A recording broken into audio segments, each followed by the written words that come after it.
The rain had just started when the battered German shepherd limped through the station doors, blood soaking his fur. Beside him, barefoot and shaking, was a girl no older than 12, wrapped in a torn blanket and unable to speak. Officers froze. No one recognized the child. The dog wore no handler tag, but his eyes locked onto Deputy Marshal Avery Lane, as if he knew her. What she saw in his expression made her rise without a word. And when the girl finally whispered her first words, Avery knew they had only hours to stop something horrific. If you appreciate stories that reveal more with each scene, consider following along, quietly, without a sound. There's more beneath the surface than you think. The girl and the dog. The sheriff's office in Westwater was the kind of place where nothing ever happened. Fluorescent bulbs buzzed softly above water-stained ceiling tiles. The radio scanner spat out the same dispatches on repeat. Loose livestock, a noise complaint from old widow Gaines. Something about a trailer fire 3 towns over. Deputy Marshal Avery Lane had been staring at a cold cup of black coffee for the last 20 minutes, jaw clenched, leg bouncing. The storm rolling in gave her a pressure headache behind the eyes. Then the front doors creaked open. First came the low growl, then the wet thud of paws on linoleum. Avery stood. She reached for her holster instinctively, but stopped. The dog stepped into view. A German shepherd, massive and soaked, blood smeared along one side of his ribs. His breathing was ragged. His eyes, intense, almost pleading, never left hers. And behind him, clinging to his tail like a lifeline, was a little girl. She wore only a hospital gown, mud streaked down her legs. One ankle looked badly twisted, and her hands trembled so hard she could barely hold onto the tattered blanket around her shoulders. Avery moved fast. "Mariah," she barked at the dispatcher, "get Doc Weber over here. Now." The girl flinched at the sound. Her eyes were swollen. One side of her face looked raw, as if scraped against concrete. She didn't speak. Avery knelt beside her, slow and gentle. "Hey, you're safe now. Nobody's going to hurt you." The dog stayed between them. Protective, not aggressive, but deliberate. The girl glanced at him, as if waiting for permission.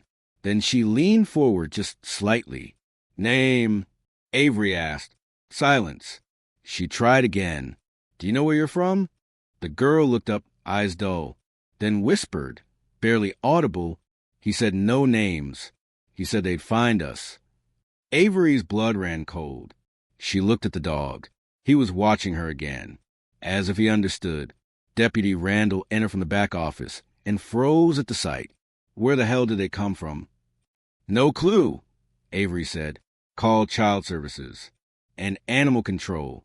And maybe the feds." Randall raised a brow. "That bad?" The girl started shaking again. Avery slipped her coat around her shoulders and guided her to the bench. The dog followed, never more than 2 feet away. She pulled out her notepad, kneeling to the girl's level.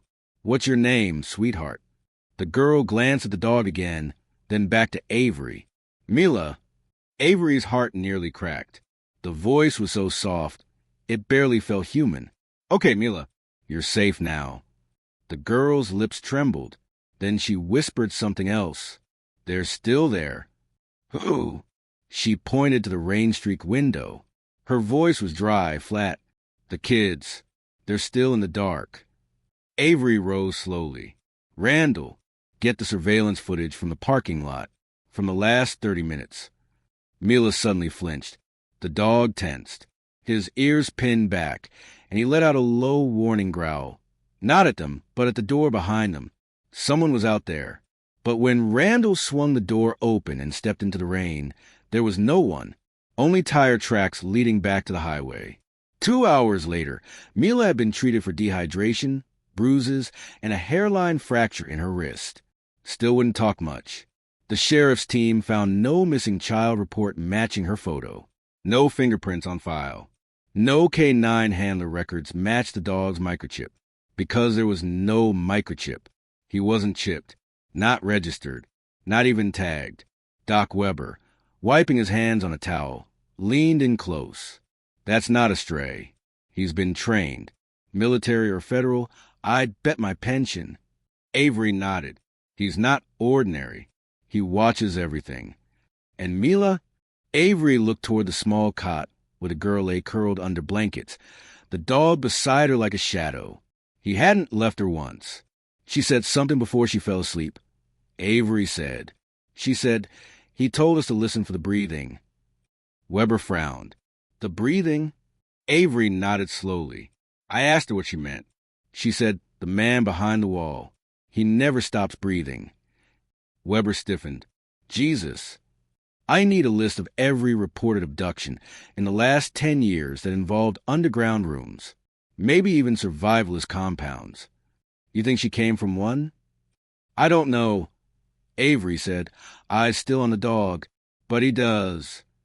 The dog looked up just then, as if he knew he was being spoken about. Later that night, the station was quiet. Avery couldn't sleep. She sat in her office, flipping through cold case files. Then her phone buzzed. A text from Randall. You need to see this. Just pulled camera footage. The dog walked 17 miles on foot, girl limping beside him, from an unmarked forest road east of Lake Briar. No vehicle followed. Nothing. Avery grabbed her coat. She stopped by the cot on her way out. Mila was asleep. The dog's ears perked up as she neared. He didn't growl. Just watched. I'm going to see where you came from, Avery whispered. Keep her safe? The dog licked Mila's fingers gently. It was near midnight when Avery reached the dirt path off Lake Briar. Her tires crunched over gravel, trees closing on both sides. She got out, flashlight in hand, and stepped into the dark. The rain had stopped, but the mist clung to her boots like cold fingers. She found footprints. Mila's dragging. The dog's. Something else, too. Bigger, deeper prints. Avery crouched. Her breath fogged. She followed the trail until she reached a small clearing. There was a shed, barely visible under the trees. Its door hung open slightly. She stepped inside. Her light flicked across tools, ropes, and old tarps. Blood on the floor. Small handprints near the back wall. Then she saw it, a vent in the corner, large enough for a child. The air coming from it was warm, wet, and beneath it, so faint she nearly convinced herself it wasn't real. She heard breathing, not hers, not wind, human, slow, steady, coming from somewhere deep below the floor. Avery's stomach turned. She backed out, called dispatch, send backup. Now, I think I found where she came from. But before she could finish the sentence, she heard something behind her. A twig snap, a breath, then silence. She spun around, empty. At the station, Mila woke screaming. The dog jumped up, barking so violently the room shook. He raced to the hallway, teeth bared, barking toward the exit. Mila's voice cracked through the panic. He's coming. He knows I talked. The dog lunged at the door just before it burst open. Not a man. A woman. Dark jacket. Federal ID. Eyes locked on Mila. I need to speak to the girl, the agent said calmly. The dog stepped in front of Mila, growling. She knows about Site 9, the agent said. If she's told anyone, we have a problem. Randall raised a sidearm. What the hell is Site 9? The agent didn't blink. You'll know when it's too late. Site 9. Avery returned to the station just after 3 a.m., soaked to the skin and colder than she'd ever been in her life. Her boots were caked in mud and blood. The moment she stepped inside, she heard it. The dog barking violently, echoing down the hall like a siren. She ran. Mila was backed into the corner of the holding room, the dog between her and a woman in a black jacket. Randall stood rigid by the wall, sidearm raised. The woman wasn't flinching. Her ID hung visibly from her belt. DOJ DIV of Secure Investigations. Who let her in? Avery snapped. I didn't, Randall said. She walked past the front desk. No authorization, no call-in. The agent turned to Avery like she had been expecting her. Marshall Lane, I'm Agent Delora Brandt. We need to talk now. The hell you do, Avery said, stepping between her and the girl. You show up at 3 a.m. without protocol, flashing federal ID, and start talking about something called Site 9? Who are you really? Delora, didn't blink. Someone trying to keep a bad place buried. The dog snarled again. Not bark, snarled. He pushed tighter to Mila's side. Lips curled, gaze fixed like a scope. Avery had never seen an animal behave with that much deliberate protection. She's not going anywhere, Avery said. Delora let out a breath and lowered her voice. Mila wasn't supposed to make it out. She was part of a classified program that failed. And that dog, he wasn't just trained. He was built to find survivors. He was never supposed to bring one. Avery's blood ran cold. You're telling me this was an experiment? I'm telling you that Site 9 was shut down 12 years ago. Or we thought it was. The place she came from isn't on any map. Not anymore. And if she's here now, then someone reopened it. Then why is she hurt? Delora glanced at the child, bruised, silent, exhausted, and her voice faltered just slightly. Because some places are meant to be found again. Avery studied her. And you want to cover it up. I want to keep this town alive. That landed like a slap. Delora stepped back. I'll be back. With paperwork this time. But I'm warning you. If you let that girl talk to anyone outside the station, you won't just be risking her life. Avery waited until she was gone before turning to Mila. The girl hadn't moved. The dog looked up, eyes locked on Avery's. She's lying, isn't she? Avery said aloud. The dog thumped his tail once. By morning, the rain had cleared. Avery sat in the small conference room with Randall and Doc Weber, replaying the audio from her body cam inside the shed. The breathing could still be heard.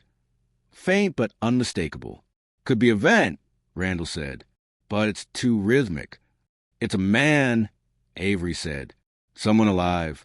Caged or hiding. Mila said, he never stops breathing. Jesus, Weber muttered. What the hell is this place? I don't think it's one place, Avery said. I think Site 9 is something else. A network, maybe. Underground. Hidden in plain sight. Randall shook his head. Whatever it is, we need jurisdiction. No, Avery said, eyes steely. We need proof. And I know how to get it. They waited until dusk. Mila was awake again, a little stronger, still quiet. Avery knelt by the cot. You said the man behind the wall breathes. Is he still there? Mila nodded, eyes distant. If I go back, can you show me where? The girl hesitated. Then, slowly, she reached into the pocket of the coat Avery had given her. She pulled out something wrapped in tissue. Avery unwrapped it gently. A key. Rusted. Old. Carved with the number 9. The girl whispered. He gave it to me. Said, when you're ready to free the others, give this to someone not afraid of the dark. Avery closed her hand around it. Stay with Randall, she told Mila. You're safe here. The dog stood immediately as Avery turned toward the door. You coming? She asked. He didn't hesitate. They returned to the shed. Avery brought a backpack this time. Rope, tools, emergency sat phone. The vent at the back wall was wider than she remembered. The dog sniffed the edges, then stared at her, waiting. She crawled in first. The tunnel was wet and narrow, the earth packed tight around her shoulders. The key shook in her pocket as she moved deeper, breathing through clenched teeth. The air changed. Cooler. Older. She dropped down into a chamber. Cement walls. Metal door ahead. A keypad, broken. But the keyhole glinted in the dim light. She inserted the key. Click. The door groaned open. And there was Site 9. It was bigger than a basement. It was a compound. Underground, cold, reeking of rust and time. Avery moved slow, flashlight trembling. The dog walked beside her, ears flat, alert. The halls were lined with metal doors. Some open, some welded shut, names etched on some, others marked with numbers. And sounds. From behind one door, she heard sobbing. From another, the unmistakable echo of humming. And from deeper still, that same slow, wet breathing. They turned a corner. A child sat in the hall, legs crossed, drawing something in the dust with a piece of bone. He looked up. Are you the new teacher? Avery froze. The boy stood. He was thin, pale eyes glassy. They said if the dog comes back, it means Mila made it. Is she okay? She's safe, Avery whispered. He smiled. Good. We don't like it when people get hurt. The dog growled. Can you take me to the others? Avery asked. The boy pointed. Down the hall, through a steel door, into a wide, open room filled with beds. Crates. A makeshift classroom. There were at least 6 children. All silent. All watching. They were waiting. Who's in charge? Avery asked. The boy pointed up to a black window, a two-way mirror. Behind it, a figure moved. Then a voice echoed over a speaker, cold and flat. You shouldn't have come here, Deputy Lane. Back at the station, Mila sat up in her cot. Her lips moved. He found her. Randall stood. What? She's underground. He's watching her. Who? Mila turned, eyes sharp, the one with the oxygen tank. He never leaves. He watches the monitors. He watches the dog. Doc Weber narrowed his eyes. You said the man behind the wall breathes. Like a machine? Mila nodded. He talks to them while they sleep. Tells them the world is dead. That they're all that's left. Underground, Avery was shoved against a wall by 2 masked men in surgical aprons. The dog leapt. Fast, brutal. Sinking his teeth into one of them before being knocked back by a taser. Avery screamed, fought, kicked. The lights flickered. A voice echoed again from the intercom. You were warned. She wasn't supposed to live. You brought her back. You brought him back. Avery spat blood. Who are you? You'll understand soon. When the power fails, when the doors open, you'll see what they were trained to survive. She could hear something else now. A rumble from deeper in the tunnels. Then a whisper. She turned the key. At the station, Mila stood suddenly. They'll try to gas her, she said. Randall looked at her like she was speaking in code. There are vents, she continued. He said if I ever got out, and the dog returned the others would wake up. That's why he gave me the key. It turns everything on. What does? Randall asked. She pointed to the dog's collar, now sitting on the desk. In it, barely visible, was a small transmitter. It wasn't a tracker. It was a trigger. Underground, alarm sounded. Lights shut down. And then doors opened. Not just one. All of them. Children, pale and shaking, poured from the dorms. Dozens. Some limping. Some crying. Most silent. All looking toward the woman with the badge and the German shepherd beside her. Avery whispered, I'm here to take you home. From a speaker above, the voice shouted, You don't understand what they are. But the children moved forward, hands outstretched. One child touched Avery's coat. Another took her hand. Behind the mirror, the figure slammed a switch. Red lights burst from the walls. But the generator failed. Mila's key had done something. The gas didn't come. Instead, the walls cracked with pressure. Dust spilled from vents. A low boom echoed above. The dog barked once, loud, sharp, and Avery understood. They had minutes. Run, she told the children. Now. The hallway filled with small feet, the clatter of cages and crates falling. The dog led the way. Avery brought up the rear. Behind them, the compound began to collapse. 30 minutes later, they emerged from the trees like ghosts. Dozens of children, faces streaked with dust, blinking at the stars like they'd never seen them. Avery carried a boy on her back. The dog stayed beside Mila, who ran barefoot across the lot and into Avery's arms. You came back, Mila said. I told you I would. The first unmarked black van arrived within the hour, not to take them, but to try to cover what had happened. They failed, because the girl had talked, and the dog had remembered. The raid, the town of Westwater woke to a gray dawn. The sun muted behind thick clouds as if the sky itself was holding its breath. The events of the night before had shifted the town's rhythm irrevocably. Avery sat quietly in the sheriff's office, watching as the children, disheveled, fragile, but alive, were tended by paramedics and child services. Mila stayed close to the dog, who refused to leave her side. But Avery's mind was miles away. The federal agents had not been idle. Agent Delora Brand and her team had arrived shortly after sunrise, armed with warrants and official letters. Avery had been briefed. The Department of Justice was moving in on Site 9 with a full-scale raid, but behind their formal language lay an unspoken tension, a sense of urgency and fear. Delora approached Avery with a guarded look. "We've been tracking this network for years. You've disrupted something much bigger than you realize." Avery folded her arms. "Then why the secrecy? Why keep it hidden for so long?" Delora's gaze hardened. "Because some truths are too dangerous for the public. You've saved lives, but you've also put them at risk."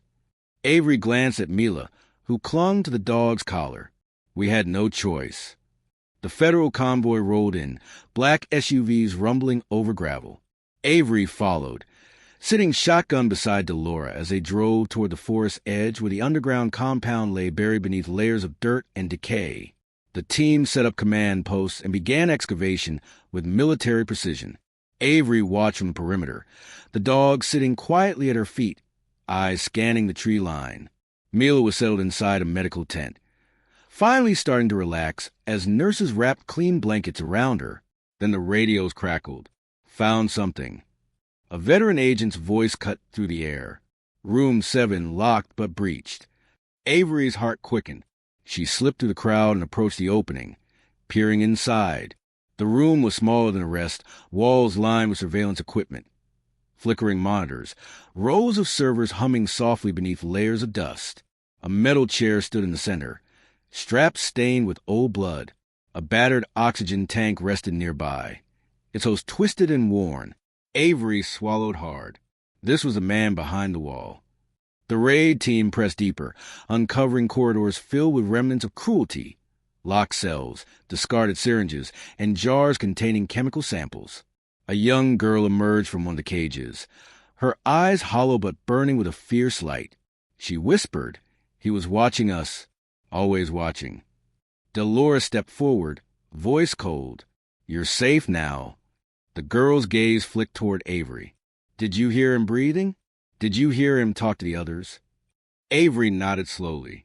"Yes." That's when the compound's true horror became clear.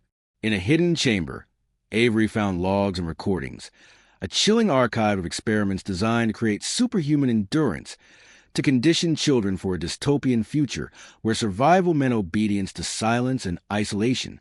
The breathing man was a figure who maintained constant surveillance, ensuring no one escaped, manipulating with whispered threats and psychological torture.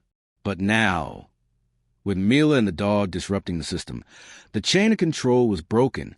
As the sun climbed higher, tension rippled through the operation. A sudden explosion rocked the eastern wing, detonated charges meant to seal tunnels and destroy evidence. Chaos erupted. Avery grabbed Mila's hand, racing alongside the dog through collapsing hallways, dodging debris and choking dust. Voices shouted commands, but the collapse sealed off parts of the compound. Trapped inside, Avery realized they had to find another way out. In the darkness, the dog led them to a hidden shaft, a forgotten escape route long buried but still accessible. The climb was treacherous, but they made it out just as the roof collapsed behind them, burying Site 9 forever beneath the earth. Outside, emergency crews awaited. Mila collapsed into Avery's arms, exhausted but safe. Weeks later, Avery sat in a quiet room with Mila and the dog, now officially hers. The child's recovery was slow, but steady. She began to speak in fragments, stories of fear, hope, and survival. Avery listened, haunted by the betrayal of those who had hidden the truth and the courage of the dog who had brought her home. One evening, Mila asked quietly, "Will they come back?" Avery smiled softly, brushing a stray lock of hair from the girl's face. "We'll be ready." The dog lay at their feet, eyes closing in peaceful sleep, a guardian finally at rest. In the shadows, far away from the town, a faint light flickered, a signal, a warning. Site 9 might have been buried, but its secrets lived on,